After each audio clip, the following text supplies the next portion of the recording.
that I've gone through a general overview of this channel and what to expect from it and all the background information, I will give you some backstories and a little bit of quirks about myself, because we all know people who talk to cameras in their bedrooms alone are not normal at all. One thing about me as both a reader and a lifer, I have no idea what that means, is that I am a horrible person when it comes to sticking to plans, outlines, lists, and TBRs, but I make them anyway. I actually have a whole discussion post on my blog about why I can't stick to TBRs, why it's so hard to stick to TBRs, because I am a mood reader. Anyway, literally my favorite thing to do every morning when I'm in school, when I'm supposed to be learning, is to make my to-do list for the day, the week, the month. And do you know how often the things on that to-do list get done? Hardly ever. It's kind of bad. Hangs head in shame. Another quirk about myself, which is kind of bad, but I will explain why, is that I rarely read the books that are on my bookshelf. These babies. I will be doing a bookshelf tour soon, but I rarely read the ones that I've purchased because I recently moved to another city, and this other city has a better library. If you ever heard of the LA County Library, you might know that in the system you can get interlibrary loans. So before, what I used to do in my old library was that I would just browse through the shelves and hope I found something I liked. Now, I can put on hold any book I want. And right now on my bedside table, looking at it right now, I've got about 20 books, all from the library. So there's a reason why I don't get to these babies, especially because I have a lot of ARCs and review copies and just stuff to read. On that note, I am a mood reader. Authors that have tried to get me to read their books, I say tried to get me to, not because they're like forcing me to, but because it might sound amazing when I say that I'll read it. But once I start reading, I'm like, And the thing about me is that I don't like being constrained. I am divergent. I cannot be controlled.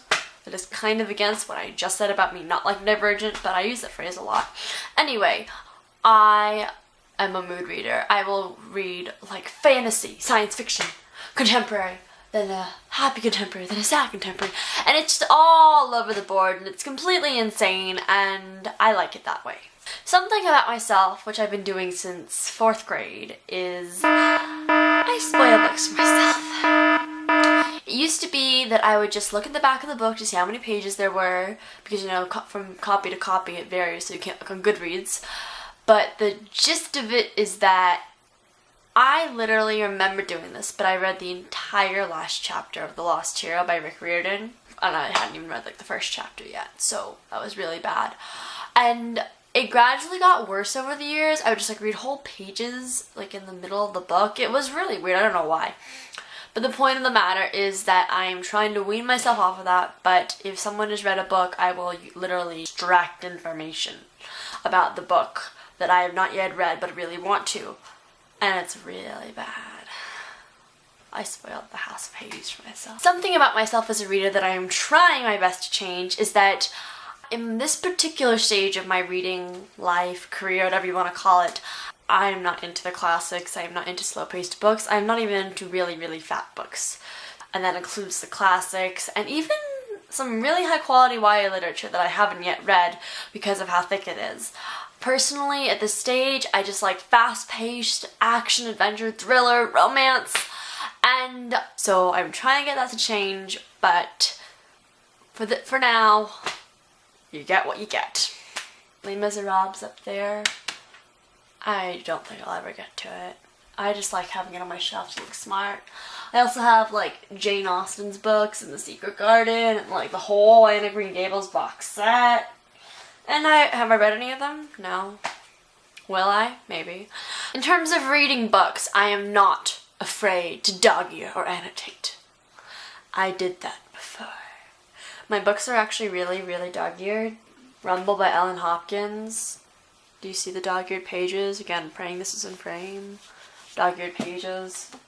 If I bothered to bring out my copy of Unite Me by Tahira Mafi, there'd be a lot of highlights and annotations in there because of the feels and me not wanting to go and grab paper to write notes. on that topic actually, I am trying to wean myself off of that habit and write notes for the book on sticky notes, which is actually working pretty well for me. I have it just on the back of the book. Pens always are at hand, so I would just be writing it on the back of the sticky note, so then I will not harm the actual book. And that really works well for library books, because you have to pay for the books you write, and if you write in a library book, it's kind of weird. Goodreads is my holy grail. I know there are a lot of problems people have with Goodreads, and that includes myself, but to be honest, Goodreads is just the most innovative social media kind of website that I am most thankful for. It is literally like the Facebook for books. You can have friends, people can see like status updates. It's just amazing, and it's all about books. Most of all, it helps me track what I'm reading and currently reading, because my memory is not the best. It kind of fails me a lot. And Goodreads just has all this information about authors and the books and like sequels and prequels and release dates and just amazingness and other reviews, and I love Goodreads so much. Even though we could use half stars. I'm looking at you, books that need half stars. Something about myself as a reader, which I am also trying to make myself stop, but have not successfully done it yet, is I am quite snobby.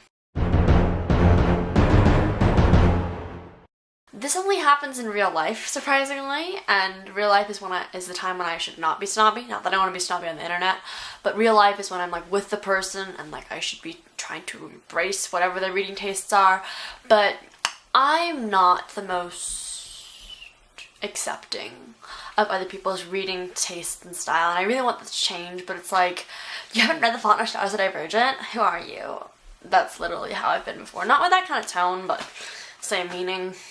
Something about me that you probably won't know unless you actually read my writing is I will always choose colons over dashes. And when I say that, I mean the most common time I use a colon is when I say title, colon, author. And I use colons a lot for lists, and just colons are so much better than dashes. They look so much more professional. Like, right? You don't believe me? Why not? So I am extremely particular when it comes to word choice, but that is only for the written word. I usually sound like horrible when I'm talking to people, especially the camera.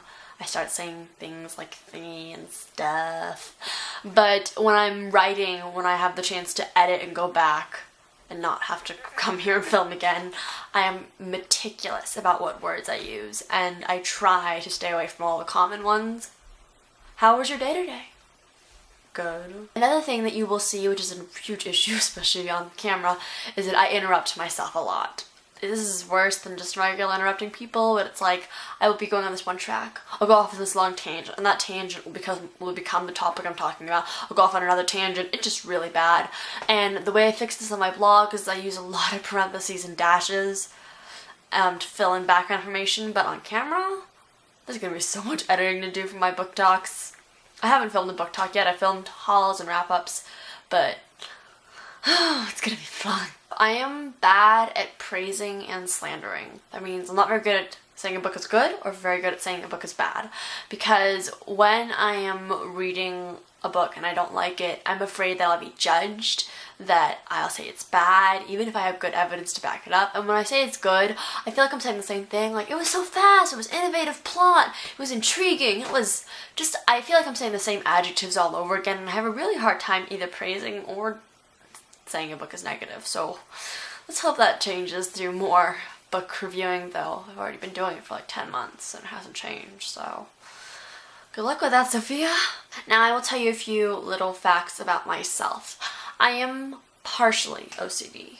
This comes to visually most of the time, and on lists and things I write, I'm extremely OCD. Like, there's a stack of books on my bedside table. It's lined up perfectly.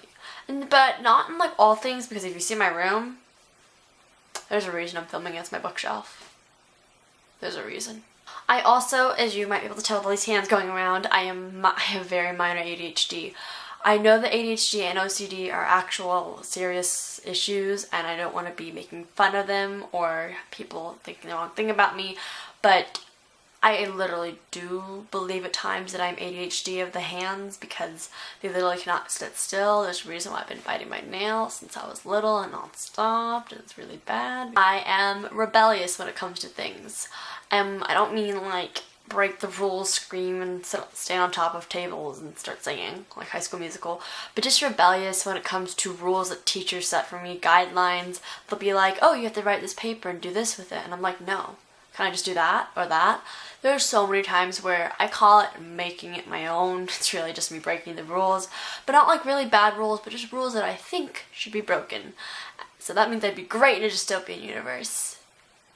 No, because I would die. I love quotes. Quotes, quotes, quotes. Quotes are my life. I love book quotes, music quotes, quotes on random walls of graffiti.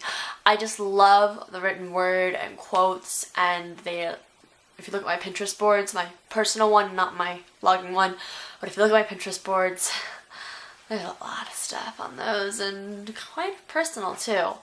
And I am also very deep at times. I don't know if I will be able to portray that accurately on camera, but I am actually very deep in terms of my thinking, analytically, and just critically, and last but not least, and something that I don't really need to tell you at all, if you've read one blog post or if you even stayed to the end of this video, which I will commend you for immensely, but I ramble. These videos, I'm sure there will be a 30-minute book talk. I'm sure that day will come. I'm hoping to keep it under 15 minutes because people just want to go away when it's that long. But I am extremely rambly, and I also talk at a pretty fast pace. So please tell me in the comments below if you think I'm too fast. Anyway, thank you so much for watching. You've gotten to the end of this video. I hope to see you soon amongst the social medias, and I want to interact with you. Being on camera is so different from just hiding behind a blogging screen, and I am ecstatic that I have made the leap into the booktubing world. So thank you so much for watching, and I will see you soon. Keep calm and read on.